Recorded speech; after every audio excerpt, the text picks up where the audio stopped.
بسم الله الرحمن الرحیم. ملګرو د شهسوار کوم چې تاسو ډیر زیات ښه پیژنئ د هغې یو پیغام راغلی دی د ګلچاحت عرفي ماویه په هکله باندې، په کوم کې چې هغه په خلکو باندې څه الزامات لګولي دي. وایي چې آیا ټوله غلطي هغه د خلکو ده، یعنې خلکو له دا نه دي کول پکار چې هغه په داسې یو خواجه سرا پسې هغه دونه مجبوره کړي چې هغه کم دین اسلام کومه لار طرف ته راغلي او هغه پرېږدي او واپس هغه خپل پیل طرف ته روان شي. نو د خلکو کم ریاکشن چې په شهسوار باندې دی هغه هم خلکو په مختلف قسمه رای پیش کړي دي. یعنی څوک وایي چې آیا شهسوار له داسې خبرې نه دي کول پکار، ځکه چې ګلچاحت عرفي ماویه چې کم حرکتونه شروع کړي دي هغه به هم ستاسو وړاندې وي.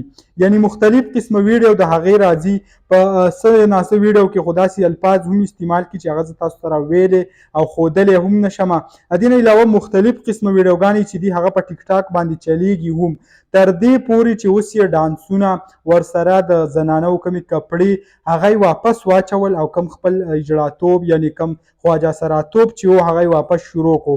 نو د هغې په هکله باندې کم شهسوار چې دی هغه هم د هغې په حق کې راغی.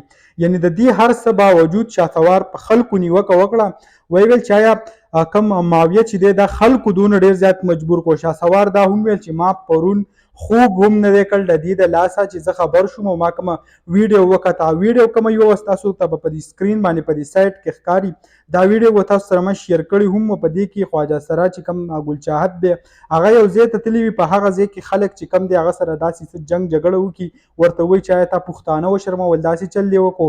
نو د هغې نه پس بیا هغه موبایل راوالي او وایي چې آیا زما سره پښتانه چې کم عمل کوي کم سلوک کوي نو هغه دا رنګې دی. نو د هغې نه پس بیا په سوشل میډیا هغه خبر ډېر زیات وایرل شو، ویډیو وایرل وي.